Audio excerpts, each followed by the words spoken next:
What's up, guys? This is my setting for today. I'm John from Zonguru. I'm here in Los Angeles at our headquarters, and we're going to run through a webinar today with one of our partners, Payability, our recommended partners, Payability.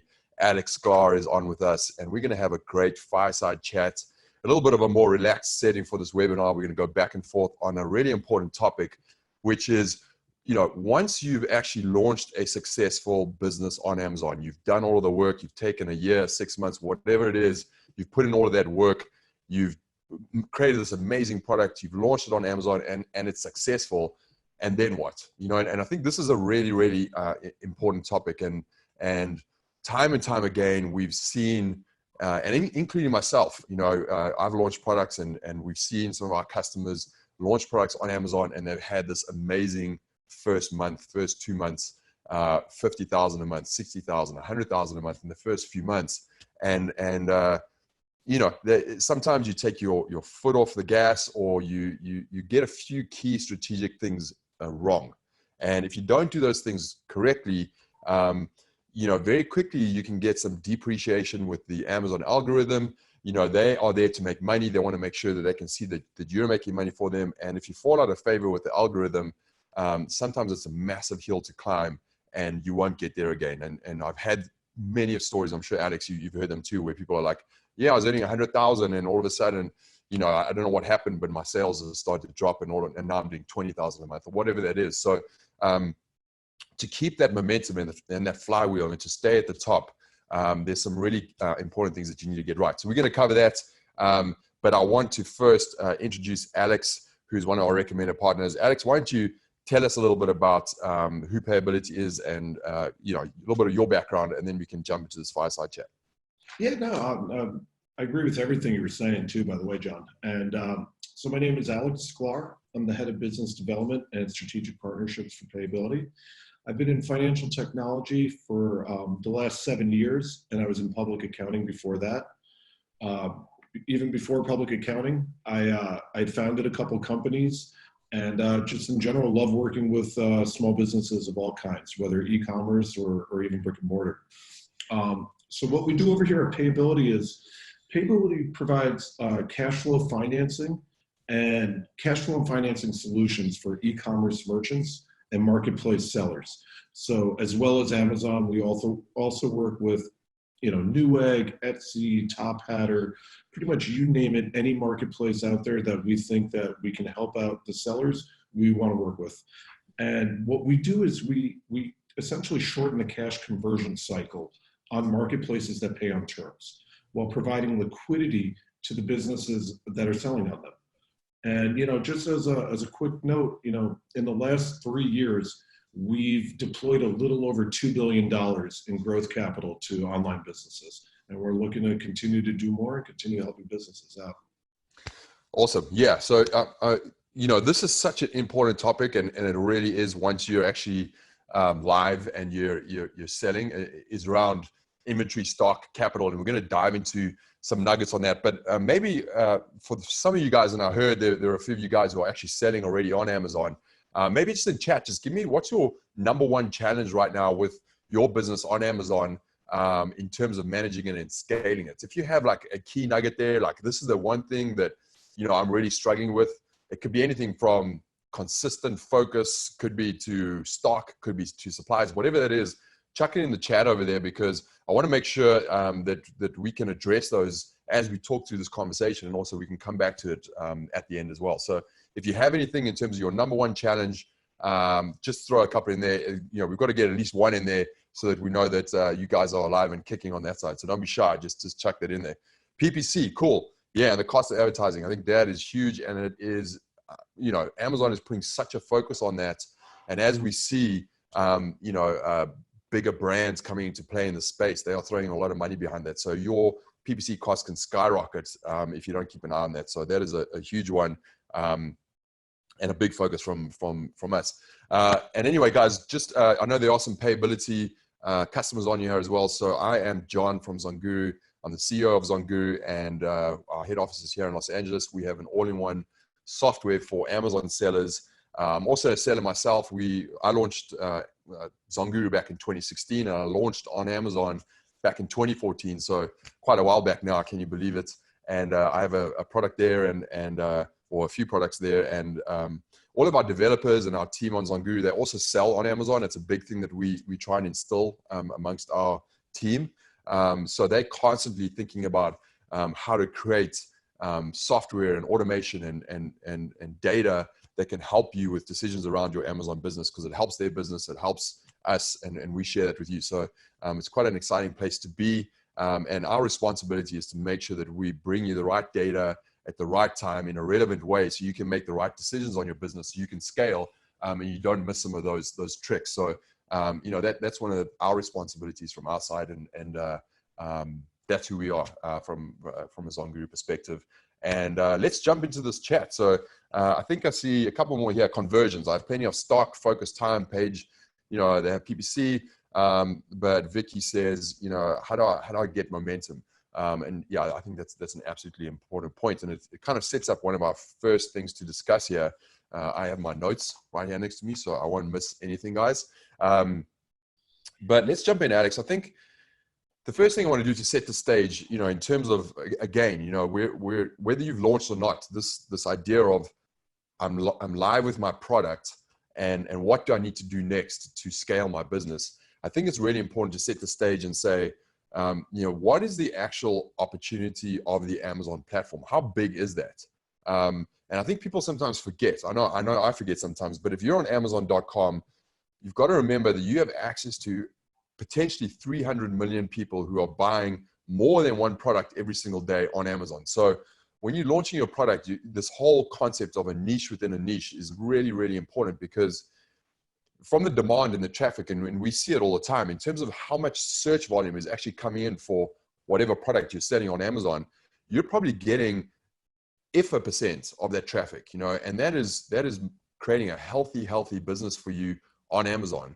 And if you can fall in favor with Amazon, where, remember, Amazon is trying to make as much money as possible. If Amazon is making money, if you're making money, Amazon wants to give you traffic because then they are making money. And so if you can fall in favor with that algorithm, and you can get even a percentage more of that traffic, the potential of what they can do to your business is push it up 2, 3, 4, 5x, right?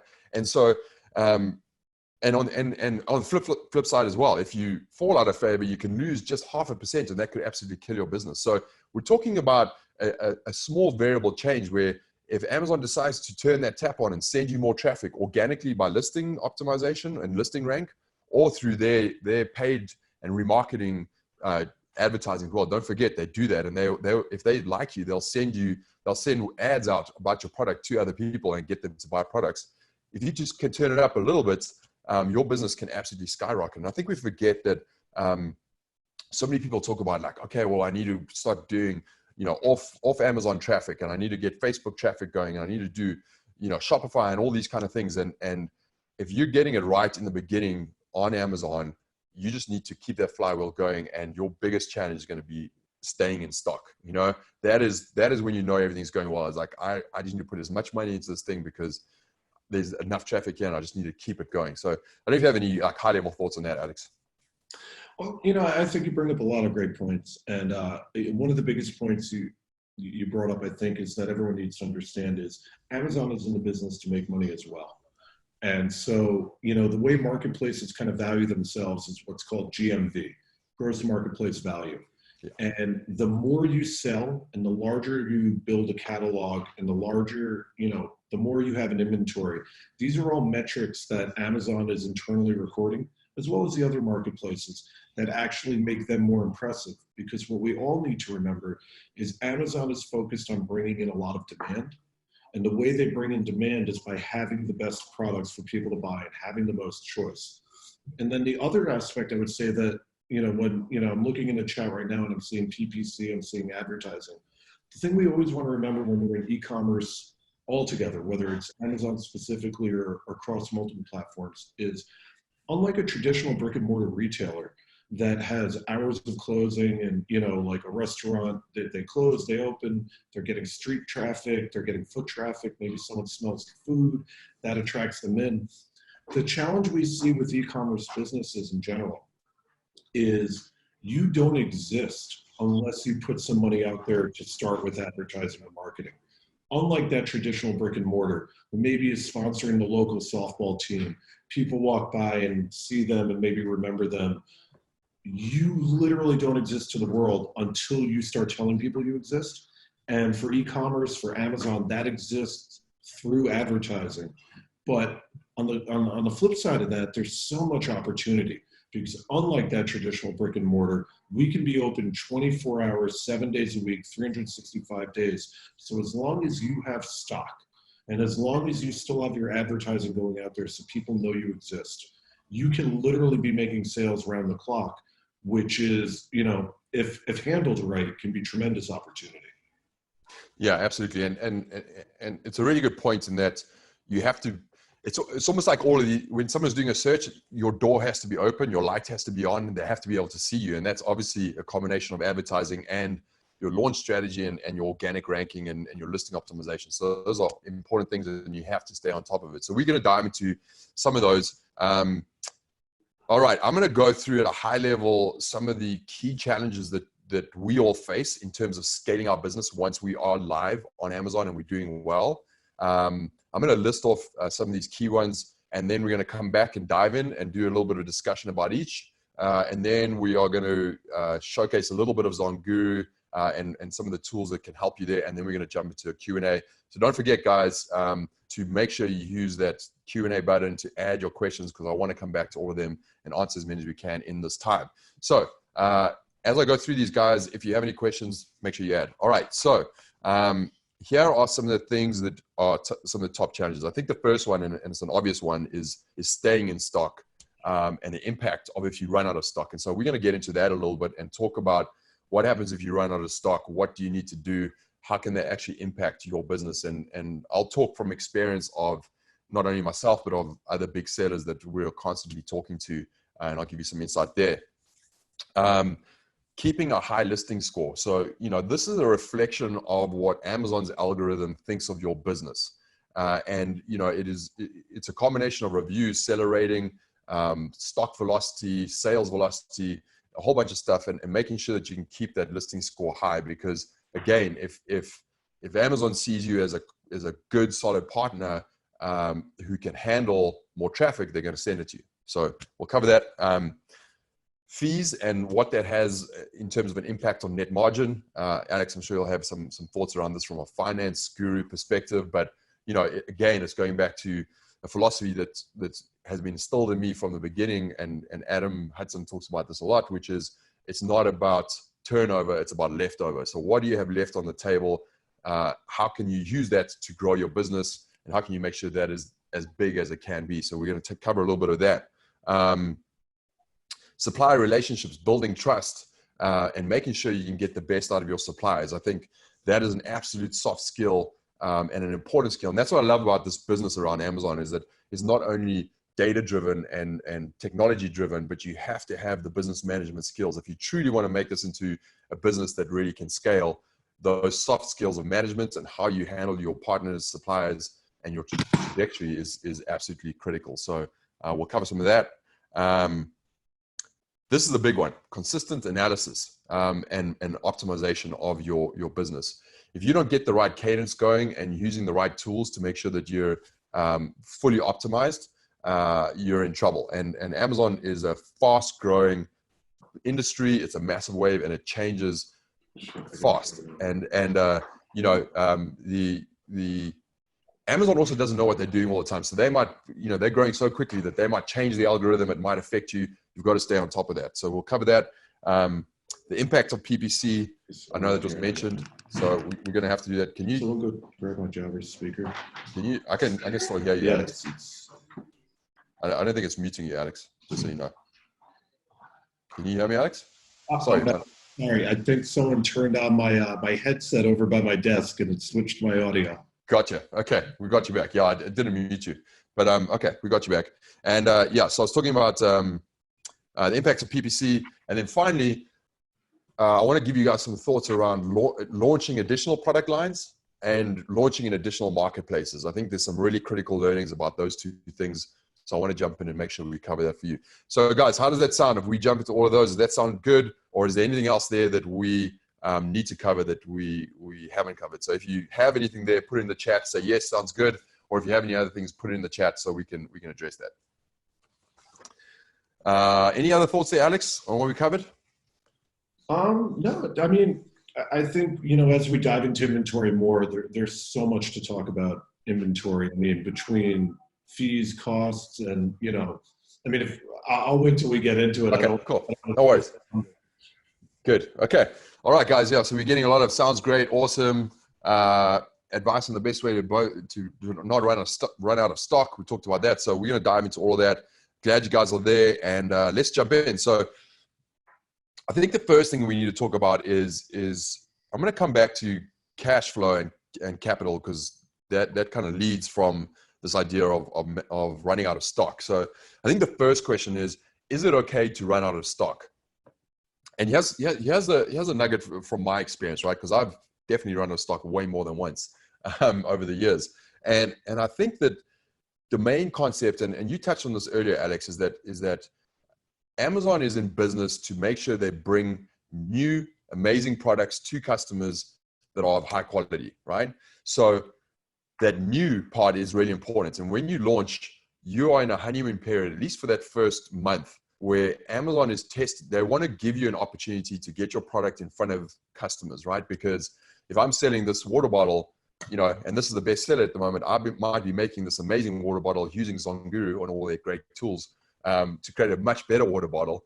And when I launch that, we need to make sure we get that in front of customers. So Amazon's always going to give the chance for new products to get in front of customers. And they're going to test you. They're going to send it out on ads to customers. They're going to send you traffic, and they're going to see how you convert. So it's all about session percentage and conversion percentage. Now, you're going to have that honeymoon period for the first month. And my experience is, if you go hard and you have stock and you run out of stock that first time, there's some people talk about like slowing down with PPC and all that kind of stuff. My advice on that, and my only experience, is that you just go hard, and if you're going to run out of stock, you run out of stock. You have at least one chance to come back with Amazon, in my view, where when you come back and you get another order in, you put it in, usually you can jump back pretty quickly because they remember what your product was, how good it was, and how it was converting, and your ranking will skyrocket pretty quickly, and you can kind of get back to where you were relatively quickly. If you run out a second time or a third time, this is the problem, right? Because once you start to, on the second or third, it's almost like, okay, you've launched, you've had your go, you've run out of once. Okay, one ding. You run out again, that's two ding. That's when the algorithm will start to say, hey, you're not a consistent partner, you're not a quality partner, and you know, what's the point of sending you traffic if you keep running out? And then you can start to fall out of favor with the algorithm. And then, you know, a few other things happen, like a couple of the reviews are wrong and that kind of stuff. And it's a much harder hill to climb, and you usually can't get back to where you were. Sometimes you can, sometimes you can't, but that first month is critical. If you run out, it's okay, but don't run out again, okay? Because now you should know after that month, okay, what's my product like? How can I invest? And this is where it's important to get your inventory planning right and to have the capital so you can really go hard and go behind that product. And you've got to have a little bit of mental strength as well, because trust me, when you've launched that first product and you're hitting $50,000 a month, and now you've got to send a check over to your supplier for $75,000 or whatever it is, it's knowing that you're going to 2x at least that on the way back. It's a pretty big thing to do. So, you know, give me your thoughts a little bit there, Alex, on, you know, how, once you've launched, you've run out of stock. If you have any comments on that, great. But how can Payability help from a capital perspective, and how important is capital to staying in stock and running your business? I mean, I think capital is everything. And just to touch on the point about the staying in stock, you know, I agree with you that I think if you run out of stock the first time, it's not gonna make or break you. And I think sometimes there is a danger in, especially if you're new to it, you know, maybe buying way too much stock than you need if you don't know that it's something that can sell. You know, I think people have that trouble when they decide to jump right into the Amazon game and go right into private label or, like specific products, and they don't know the demand yet. And they'll have a lot of stock, and now they're worried about how to liquidate it on the back end. So, you want to try to measure stock appropriately. Some of the scary things about running out of stock in general are, probably the scariest is losing the buy box. So you were just showing that beautiful bottle. And let's say you've now convinced everyone to come to you and buy that bottle, and you stocked out 2 or 3 times. What most people don't realize on Amazon is just below that buy box is that line that says, here are the other 3,500 sellers, selling something similar. And one of the worst things that can happen about stocking out is you've built the brand recognition, but your product is commoditizable. So it's a water bottle with a great logo, and someone makes a water bottle with a similar logo. You fought for the buy box, but because you stocked out, now someone else is essentially getting your hard work and they're earning the buy box in your place. And I think that's becoming especially relevant as we look at, Amazon with the A to Z guarantee, and then trimming down those delivery times more and more and more. Making sure you have stock if you're using FBA that's spread around the country as well, so you can have that next day delivery in Houston if you're in New York or in Washington. Allows your stock to be, spread out over the different fulfillment centers around the country. So you get to constantly be the one who's chosen for a next day delivery, and you don't get forced into just being a regional seller. So Gotcha. to keep that in play, and obviously we want to make sure we're doing it at an appropriate level. I would never tell anybody, yes, you're new to Amazon, spend all the money you can on inventory. There's still other aspects to running a business. But when we're talking about keeping in stock, now we're talking about how do we do that? And that's essentially cash flow. Some people are lucky enough to be able to reach into their back pocket and be able to, purchase as much stock as they can. But for the majority of companies, a lot of times they're using personal credit cards, which as much as we can, we want to get away from personal credit cards. We want to separate ourselves as a person from our business and not commingle the funds together as much as we can. I mean, we're all practical people too, and most businesses are started off of your own personal funds unless you have an investor. But as we grow, as we become savvier businesses, we want to try to separate our personal funds from our business funds. So where are we going to get these business funds from? So what we do for Amazon sellers is Amazon is paying the majority of sellers every 14 days. What we do is we provide up to 80% of today's sales to sellers tomorrow. And then in 14 days, when Amazon releases the full amount, we return to them the remaining 20% minus a small fee. But what we do is we're basically giving you almost like a line of credit, but on your own sales. And that allows you to essentially take today's sales, not get paid twice every month, but get paid every day.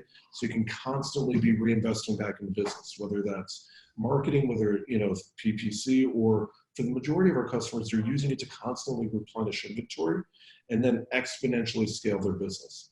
Going back to what we said earlier about, selling online being a 365, 24/7 business, that means that if you keep constantly repurchasing inventory that is selling, you're essentially reinvesting in the business and now growing it exponentially instead of kind of growing it delayed and, stagnantly based on the payout terms. Yeah.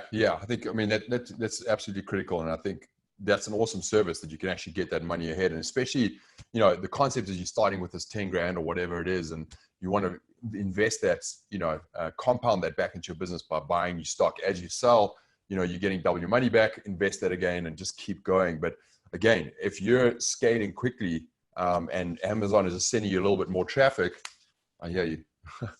Sending a little bit more traffic, you might not have the capital or the stock to actually buy. So it's really important to take advantage of ways to get funds. Now, I know Amazon, it happened with me, Amazon will see your sales and they're a perfect lender. They can lend you some capital up front. Another trick there is Alibaba can actually lend capital up front, and they have great rates as well. So you can look at Alibaba.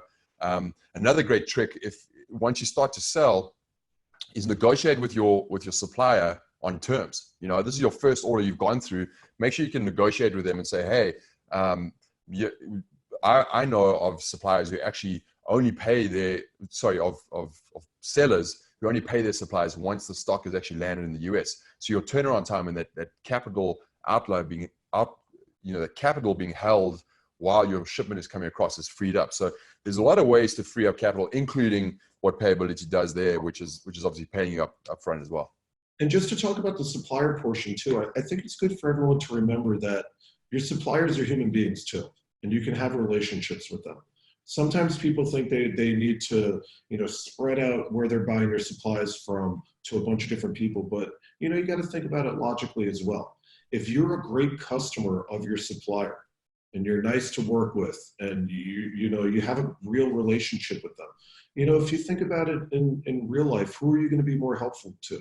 Someone that you never actually interact with, who just sends you an email here and there, or someone that you actually have some rapport with and you want to help them out. And that's, we're all humans. If someone came to me and said, I need a little help, I need an extra week or something on something, and I've worked with them and I've been selling to them, or just frankly, I like them. Yeah, of course, we're all naturally going to be more inclined to help people we have a relationship with. So as much as you can build those relationships, especially, and I know people are buying a lot of stuff overseas, and I would never say not to, but as much as you can have those relationships with people who are local, that it'll just cement it even further and give you negotiating power, because now you're negotiating with a real partner, possibly even a friend, as opposed to a stranger where you're just another one of the 1,000 orders they get in. Yeah, I mean, I think that soft skill of actually that business management skill and building out your partners is absolutely critical to the success of your business. I mean, I was just talking to someone literally before this call who has a supplier, a first-time supplier in China. And he went over there and had some face-to-face conversations with the owner and got the initial MOQ from, I don't know, it was like 20,000 down to 1,000, and that's make or break for your business. And that's just through personal relationships and building that. And I think it's important in business to make sure you ask, and ask for what you want. But you're only going to be successful with that ask if you've built a good platform and a really strong relationship where you've shown mutual respect. And I think that's a really, really important thing to do. And your supplier becomes your friend, because not only is it MOQ, not only is it terms, which are huge, price is massive. And then finally, there's a couple of tricks there around keeping stock over and stuff. I'll get into that in a second, but I think that's really critical. So a couple of options there, guys. Tips: Alibaba financing, Amazon financing, Payability financing, and also getting your payments up front through Payability are all things to help you with the cash flow that you can put back into that business or use for marketing, etc. Really important. I want to talk a little bit about I want to talk a little bit about inventory and managing inventory, because I think that's a critical piece.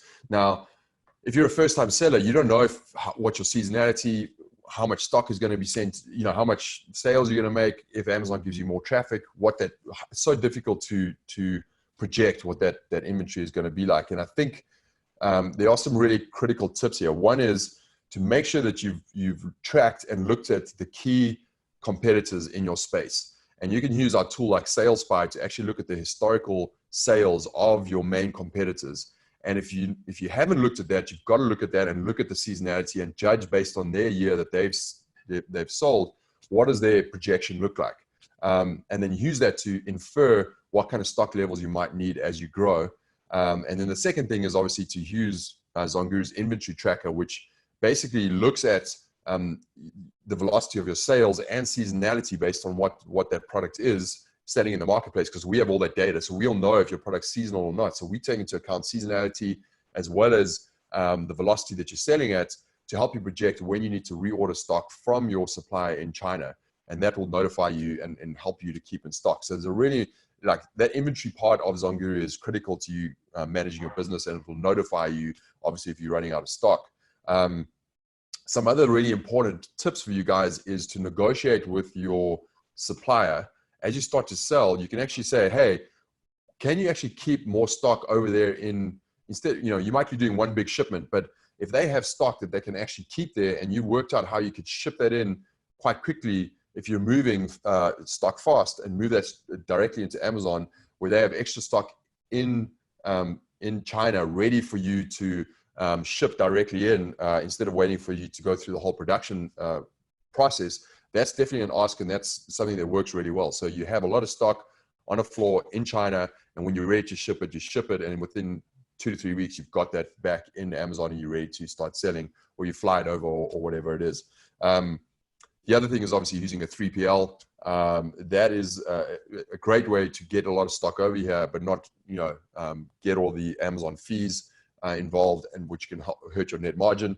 The problem with 3PLs, and you've got to watch this really closely, is sometimes the more touch points you add, the higher your cost is going to be, right? And so if you're putting it into 3PL and not directly into Amazon, there's a cost to that. So you've got to weigh that cost up versus going directly versus Amazon fees, etc. So 3PL sounds really great, but sometimes that additional handling fee,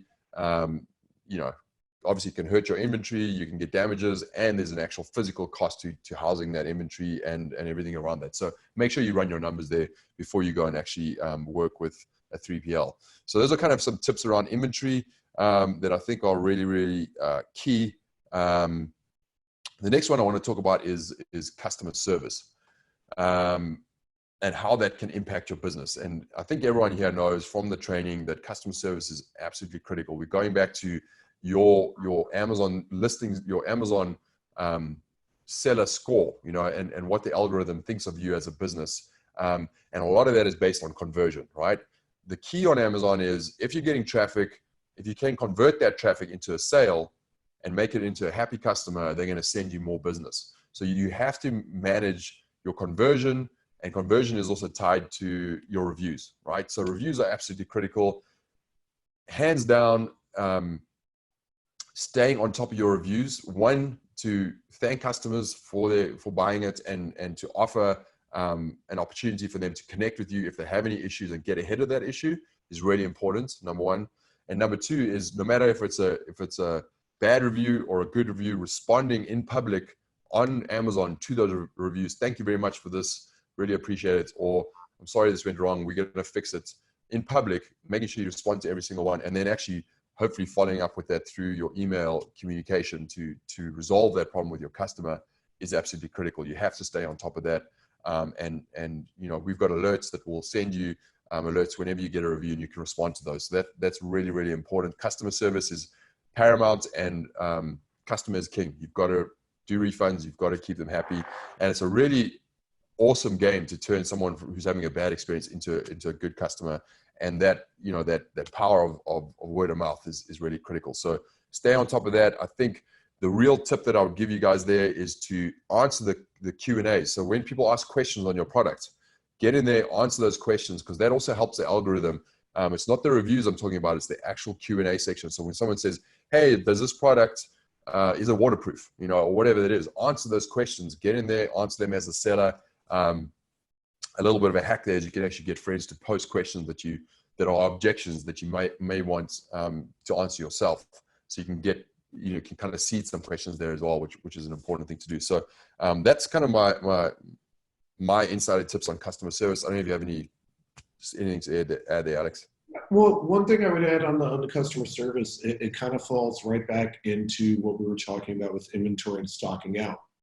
We actually had a study done by Marketplace Pulse that showed that by being able to keep healthy stock levels, it increased the seller ratings from somewhere in like the mid 70s to 80s to the mid 90s. And if you think about it just commonsensically and logically, if I order something and I really want it, and I'm already envisioning myself using that product, and then I find out it's stocked out or it's delayed in shipment because it was stocked out, I'm upset. I wanted that product. I'm going to get right online and I'm going to let everyone know about it. And it's, to what you were saying, just a minute ago, it's almost like, you got to really pull to get someone to write a good review. Everyone's going to write a bad review if they had a bad time. And, we see that with restaurants tremendously in general. Like if you had a great meal, you usually don't say anything. You had a good meal. And if you had a bad meal, you're immediately telling everyone.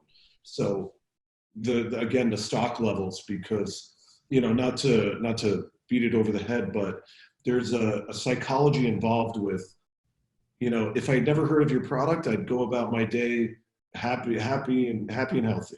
But now that I did see your product and I want it and I just thought I purchased it and I'm waiting for it, that delay or not receiving it makes me maybe I don't want to make a percentage of it, but it's going to make me exponentially angrier than had I never heard about the product at all.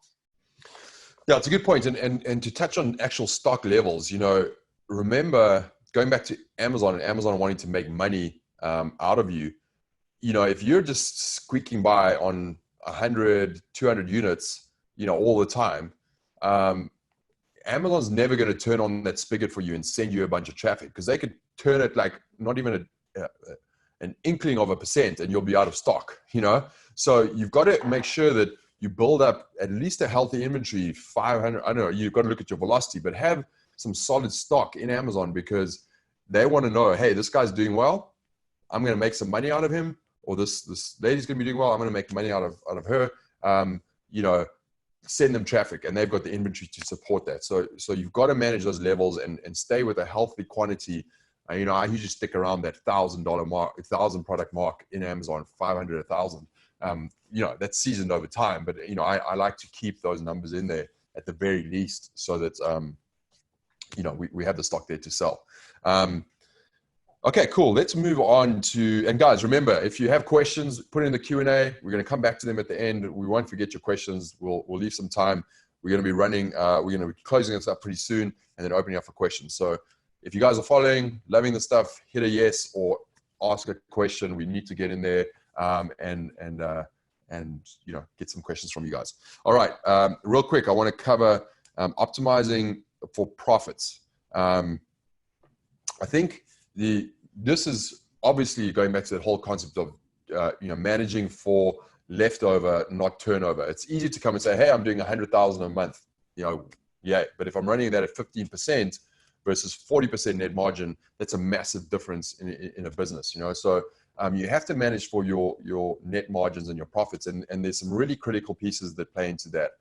One is all of the hidden fees that are in Amazon, and there are a bunch of hidden fees. Trust me, we have our developers going in there and trying to find every single fee that should be accounted for in your cost of goods. One, in your cost of goods, which is coming over in your stock, but number two, all the commission and the fees that come out of Amazon. If we don't account for all of those and your net margin is off, you could be off and running your business inaccurately and not knowing what your margins are. So hidden fees are critical.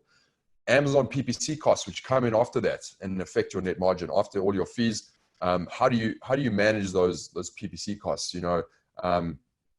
And with Amazon putting so much focus on PPC now and all the different places you can advertise, and how much space that's taking up on page one, and all of the bigger brands that are coming in, and I literally hear stories of big brands coming in and going, I don't care, just spend 50 grand on PPC this month. I want to just dominate the page. I don't want to let anyone else in.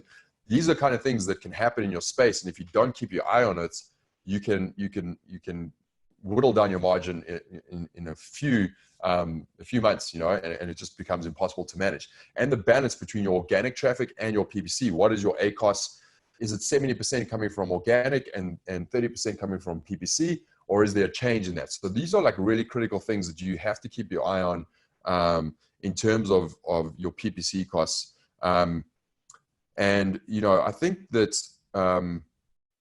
I think another important point there. Why don't we just talk, Alex, because I know you were kind of, you just pulled out a list of like some of the hidden fees, maybe just high level, some of those that you were like, I know you went on a mission and you were like, these are some of the hidden fees you need to account for. What are some of those that you found? Yeah, so I think you touched on a lot of the major fees, but some of the other ones, if you're going to use FBA, we all know about the FBA fulfillment fee, but then there's also the 30-day storage fee, and then there's a long-term storage fee. There are gift wrapping fees. There are, gift wrap chargebacks. There are shipping chargebacks.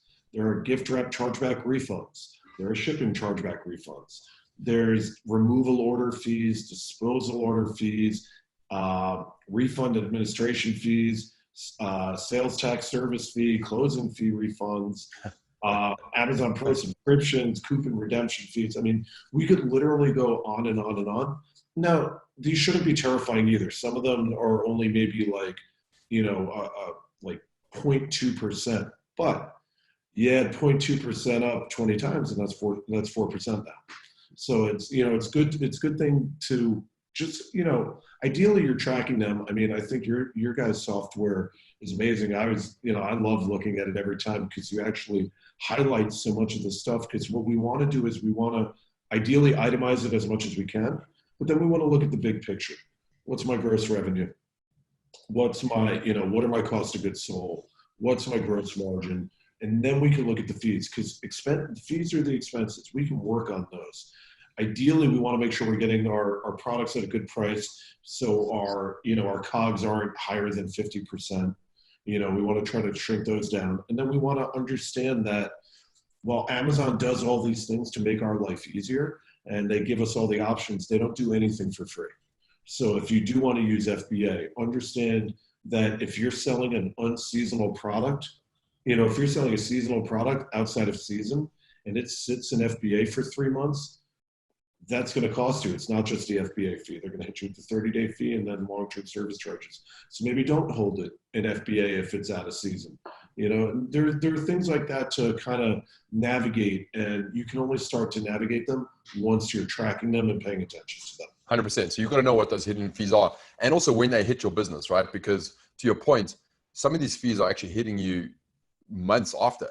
So was that accounted for in your net margin, and what's that impact? And the biggest thing that irritates me about Amazon is like, they're not a foolproof business where everything runs efficiently. They miss things, and literally if you don't ask, they don't give you your money back. So there's things that happen. The classic one is all of a sudden you've been selling for 6 months, and you go, hey, what I entered from a sizing chart perspective and the weight on my product has changed, and for the last 6 months they've been charging you more of a fee because the size that they have and the weight that they have is incorrect, and they're not going to give you that money back unless you notice it and you ask. They're not going to come back and say, hey, sorry John, I made this mistake, here's some money. They're not going to. So you've got to keep on. And who knows why it's changed. And if you call them out on it, they're going to be like, oh, sorry, here's your money. But they're never going to, there's nothing more you'll get from that unless you're actually on top of it. So, make sure that you get Amazon to you check at least every 6 months or once a quarter, has Amazon calibrated your size and the weight of your product correctly? You can download a report. You can actually see what the actual algorithm says your product weighs and what the size is versus what you actually have in your listing. So you've got to pull that report. You can also ask customer support on Amazon, hey, I want you to make sure you've double checked my sizing of my product, go in and check this and come back and tell me, and they'll do that for you. So that's a really critical one because it can change how much they charge you. The other one is like returns. Customers who buy your product can get a refund but not return the product. And Amazon's got their money sitting with them, but if you don't ask for that, you're not going to get the money. So there's all these things that you need to watch. And then obviously ACOS and ACOTS is really important. Managing your ACOS and looking at that in your net margin. How does that affect your net margin? And usually ACOS, advertising cost of sales from advertising, anything under 20% is really good. You should be lower than that. Under 16% is good, depending on what your markup rate is. But then also looking at your advertising cost of total sales. We've got that figure in Amazon, in Zonguru, which tells you what is the actual percentage of advertising sales versus all of my sales, right? And that usually should be around 2 to 5%, because if your ACOS goes up, your ACOS needs to, even if your ACOS goes up over 20%, as long as the total picture is still like under that 2% and hitting your net margin, you're still fine to push. So you've got to look at all of these things when optimizing for your profits. And again, I think another important lesson there is one, to look at your worst performers. You always look at your best and you're like, oh, how can I manage those? But look at your worst performers. What is the return rate? How are the worst performers doing?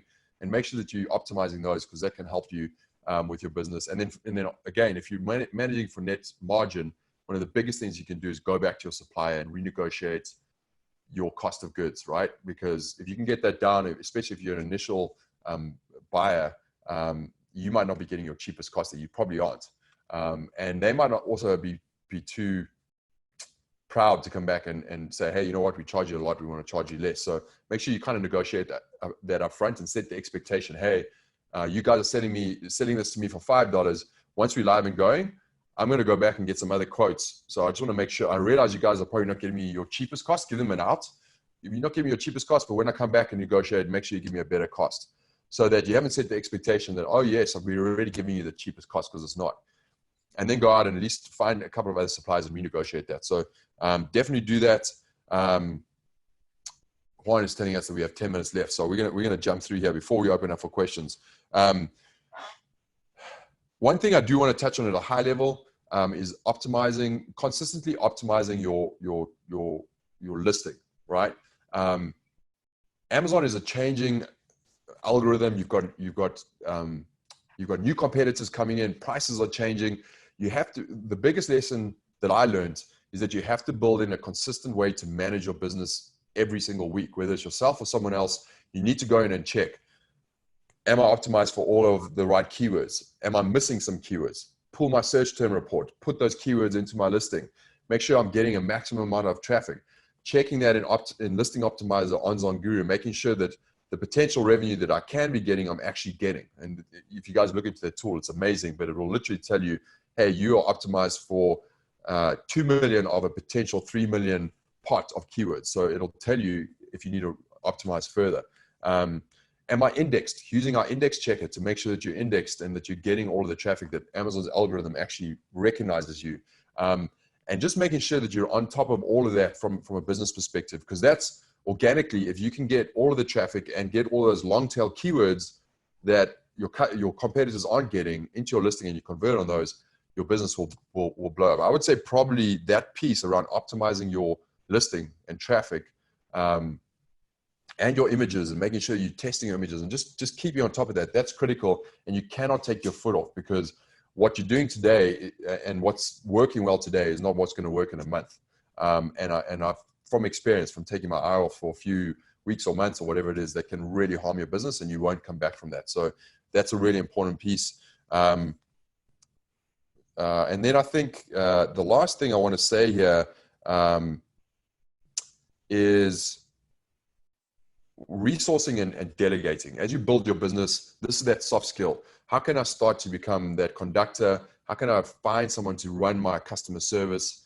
And starting to get people working on your business so that you can focus on the biggest things that are going to move your business forward. And it's really important to sit down. I do this with Zonguru every quarter. I sit down and I say, as the owner of this business, what is the biggest impact that I can have on the business? Where do I need to focus? What are my biggest rocks? What is the thing that's going to drive my business to the next level? And if I don't focus on what those are, and I get caught up in the small things, I'm just not going to scale with the time period that I have. It's a finite time to be successful with this business before competitors come in, before, the business changes, whatever that is. So you've got to make sure you're moving the biggest pieces of your business. And that, as an owner of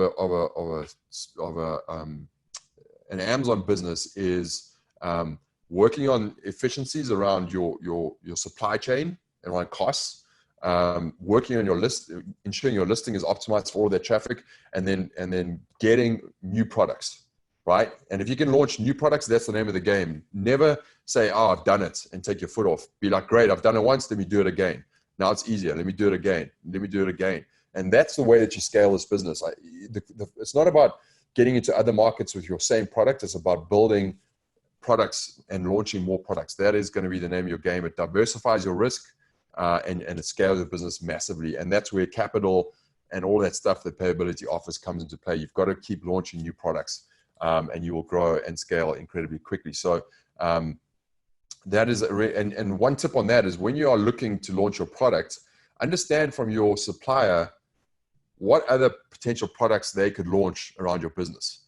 Because once you find one supplier, it's very easy to launch another product with them and not actually, go and find another supplier and do something else. So that's a really important point. I want to give you a chance to talk about that, Alex. Any thoughts on that in terms of growth or anything else? Yeah, there? I think you nailed a ton of great points. What I would say is, we're in New York, and I'm from New York.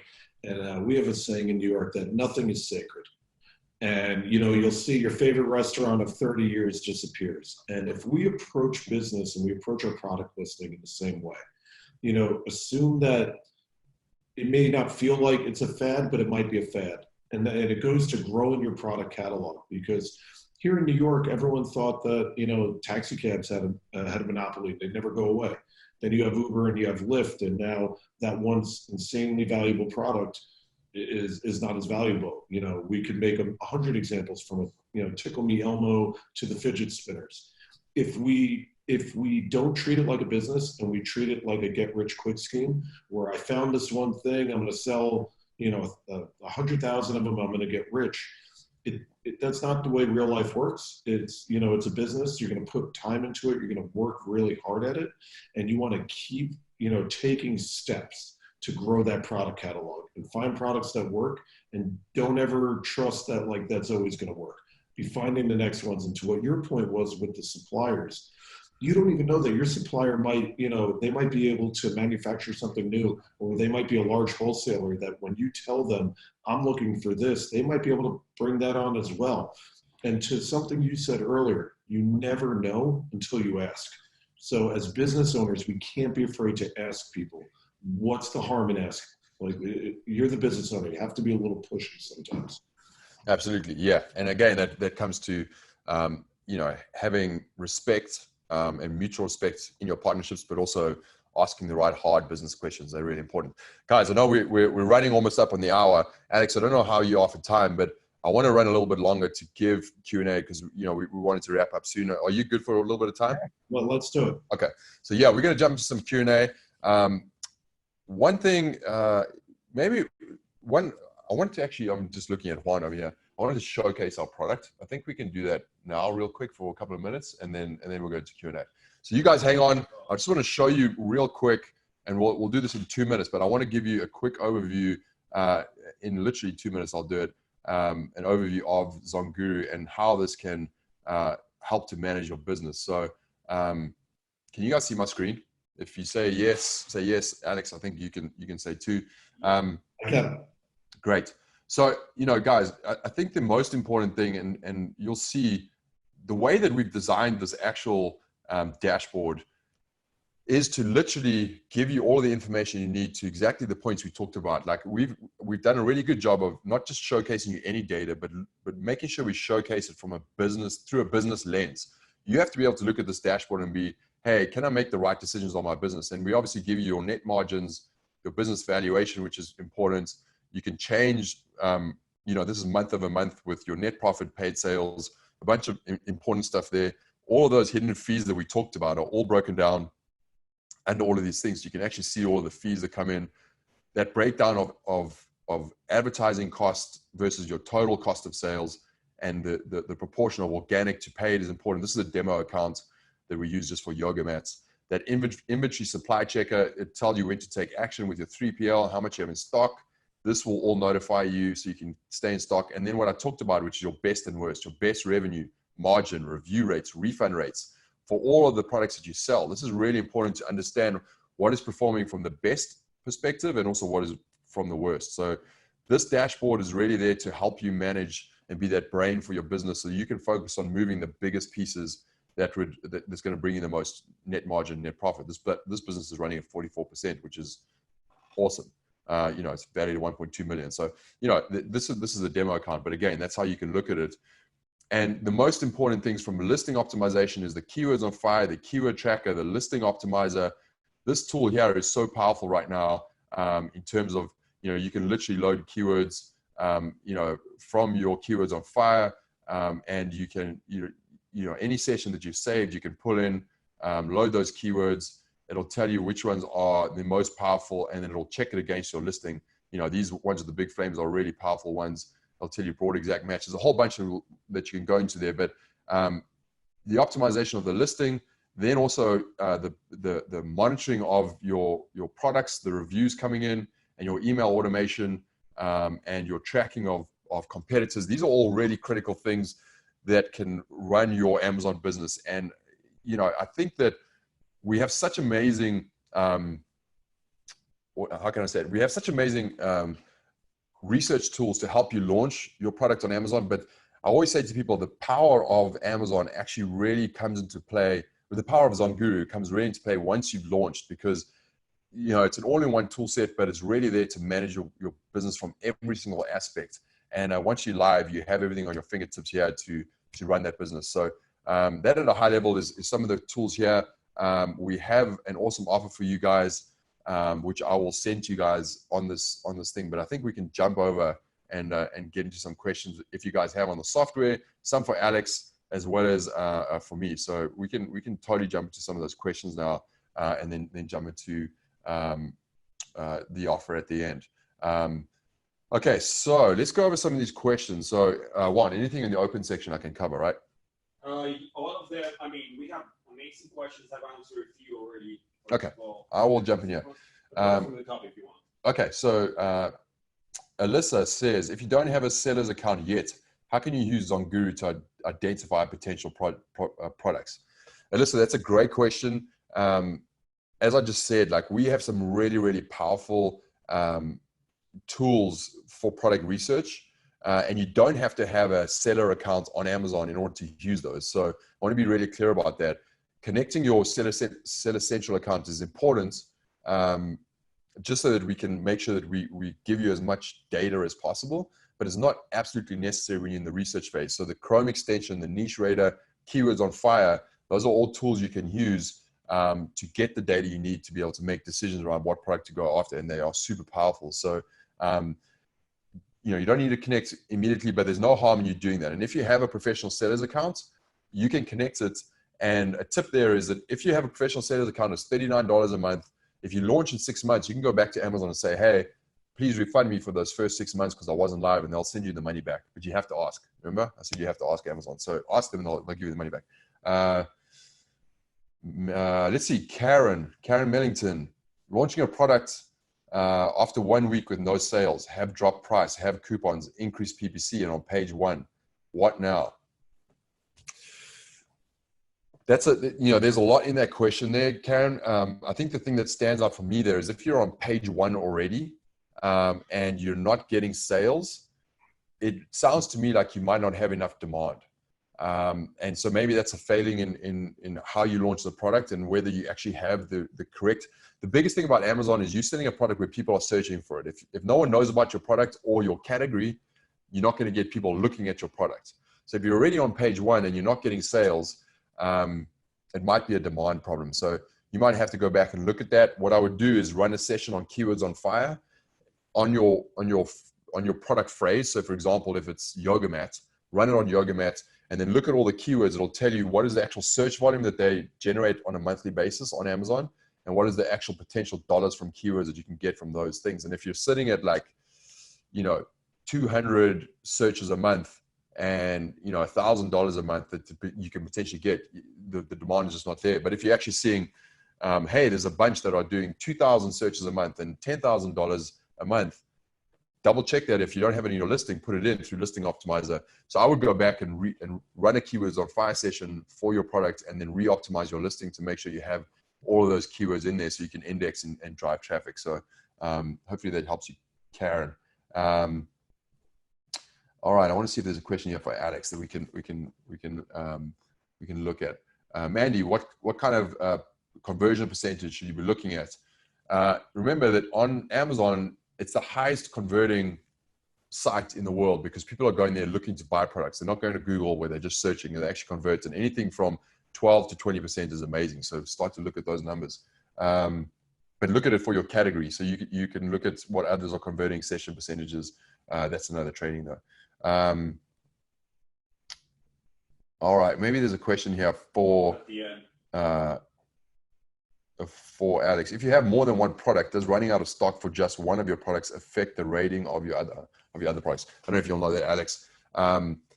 No, it's based on your actual ASIN and that one for your unique product. You shouting me there, Juan? Yeah, there's one at the bottom for Alex. Okay. From Marvin? Yep. Oh, is it possible can payability help on a product? Sorry, I'm trying to read what it says. Is it possible payability can help on a product launched if the product is a great niche within a niche? I don't know if that's not really applicable to payability. Payability, guys, payability. I mean, Alex, you can talk about what payability does, but that's ultimately what give you. We would need to know more, obviously. What we do is, for any products launched or any Amazon account with at least 3 months time in business and $2,000 in sales, we can help by making daily cash flow available to you. When purchasing inventory, we have a working capital product as well that acts as an advance to be able to purchase inventory down the road. As far as we're constantly working on other things to be able to help our sellers. Our whole mission here is to essentially help e-commerce businesses. The way we took the first approach with that was through finance, but we actually have all sorts of other things that we have down the pipeline. But in general, we're here to provide you cash flow, working capital, and help you grow your business and take advantage of the ROI that exists in e-commerce that doesn't exist anywhere else. Gotcha. Okay, a couple of other questions here. Assuming if you have more than one product and it has issues with stock management, will that affect your overall score for your store, or is it specific to that product? So, I just said yes, it's specific to that ASIN, and that's like reviews, stocks, and all that kind of stuff. But there is an overall score for your account as well. So you can go in and look at your health check on there. Can I say whether the algorithm will skew a little bit to your health score for your whole account? Probably there's something in there. But again, if you have a great selling product, Amazon's not going to ding you for that because one of your other products is not selling, was out of stock. So it is specific to the product. So that's where the majority of the focus is. One area, just to touch on that, one area where it would affect outside of an individual product is if for some reason that product is creating a large amount of chargebacks. If you have a tremendous amount of chargebacks because someone didn't get the product fast enough and then decide to or quality cancel it, or the quality is bad, that'll affect your overall seller health, not just your individual product health. Gotcha. Okay, cool. Mandy says, we had this happen to us. FBA cost went up suddenly. They said it was due to package weight and size change. Still on opening stock, so would be all the same. I'm not sure what you mean there, but should we push it, or will this be detrimental to our long game? I'm not exactly sure I'm following your question there, Mandy, but if FBA has come back and said, hey, they incorrectly sized it, I would make sure that they go back and check that they actually have sized it correctly. Open a ticket, make sure they double check everything. And again, if that is what they actually are going to charge, then you need to look at your margins and charge on top of that. So it just means scaling your retail price. But if everyone else in your category has got the same size units and is being charged the same amount, it shouldn't be a problem. So the long-term vision is what you need to look at for sure. But just go back and double check that with them. I've got another question here.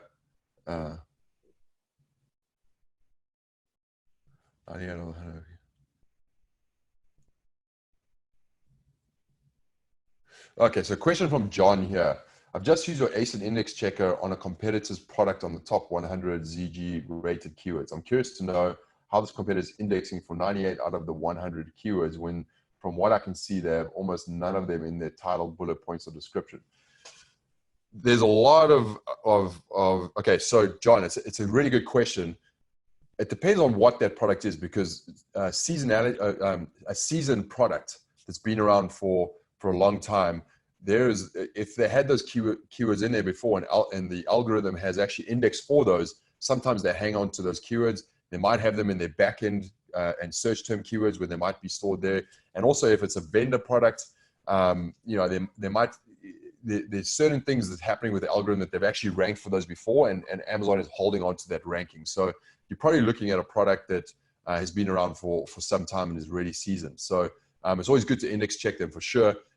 Check out another few as well. But you can try it on your own listing, put in some keywords, and then you'll see the ones that you check for and then ones that they aren't. You can also go into that product and add a few random words, and you'll see that they're not indexed for those. So definitely go back and check that.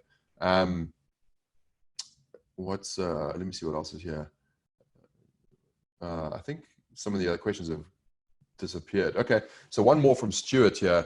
If Amazon's algorithm penalizes you for out of stock on one of your products, does that impact on how it treats your next product launch? I penalize you as your seller rather than. So again, we've answered this question. I think is no. You know, I think there might be a potential that it's affecting your overall score. Kind of Alex talked to that, but you know, they are going to give all new products a chance. So get in there and launch a new product, and they'll judge it based on that. One more, we go to the offers. Okay. Okay, so Neil says, is Payability applicable to US sellers only or outside sellers such as Australia? Yeah, so Payability can work with sellers all over the world as long as they're selling on a US-based marketplace. So if you're in Australia, but you're selling on Amazon.com, we can work with you. And we even have a great partner called OFX who can basically convert the currency back into whatever your local currency is. So as long as you're not on your country's not on a restricted like OFAC list or something like that, we can work with you. And we're even looking to open up to international marketplaces in 2020. So we'll keep everyone tuned for that. Awesome. Guys, I think that is it for now. It's a wrap at 4:08. Sorry, we ran a little bit over time. I know a lot of you guys are even driving and listening in, so good to hear from you guys. Thank you, Alex, for jumping on. I think your expertise around that area is really important, and the service that you guys offer is awesome. So thanks for jumping on here and you know, participating in this fireside chat. And you know, important from Zonguru's side is if you don't have Zonguru and you want to try this, guys, you can get in. It's a free trial, 7-day free trial, and if you go to special.zonguru.com. So special, this is a special.zonguru.com. That'll be the best offer for you guys. Simply enter your email address and you'll see the list of products that are available right there for you. We include additional free training. There is a updated free ebook, this ebook right here, which is awesome. It'll literally tell you what products you should be looking at, how to identify great products, and whether it's your first or your next product. Will give you the breakdown, how it works from a niche score, what keywords you'll be looking at, etc. So this is super powerful. This is free for you if you go through that. And then we have a great offer for you guys there and a bunch more in there. So just jump in there, check it out, special.zonguru.com. And anything from your side, Alex, I know you guys have a URL and an offer as well. And Juan, do you mind putting that into the chat, the actual URL? I already put it. Okay, great. We love our Zonguru merchants. So we're doing a $250 sign-on bonus for anyone who attended this webinar. It's go.payability.com/Zonguru. And, you know, the application itself usually takes about 12 minutes. And we have real humans here on the phone as well. So if you want to check out the website and you have any questions, you know, send us an email, call us. We're always here. We're here to answer any questions you guys have. Awesome, Alex. So that's go. I'm going to put it in the chat as well. What was it again? The URL? Go.payability.com/Zonguru. Great. And then basically, if you sign up, you're going to get a $250 bonus, $250 bonus on that. So that's pretty strong and pretty powerful. That's more cash to buy more stock to triple your business. So guys, I really hope that again covered a lot of. It was more of a fireside chat. I hope you guys followed along. Hope you got your questions answered. These are all tips from expert sellers and also from myself in terms of mistakes that we've all made on our businesses and what we see moves the needle the most. So make sure you don't. The last point I want to leave you with is once you've launched that first product and you've done well with it, bask in that enjoyment, reward yourself, but then focus on launching your next product and keep going. If you take your foot off and relax for 6 months, you're losing time on that. So just keep going, launching products, and you will just see how that thing will scale very, very quickly. So it is an amazing opportunity, and it's probably the fastest way to scale your wealth if you just keep a consistent focus on that business. So go for it, guys. Keep it going. And we will have a new webinar coming up soon. So thanks again, guys. And I think that is it from this side. Again, this is John from Zonguru, Alex from Payability, and thanks for hanging on, guys. And we will touch base with you soon. And don't forget, we'll send you an email, or if you log into Zonguru, you'll get an intercom chat message with this replay on there, so you can go through it and go through this again. So guys, enjoy wherever you are around the world, and we'll chat to you soon. Cheers for now.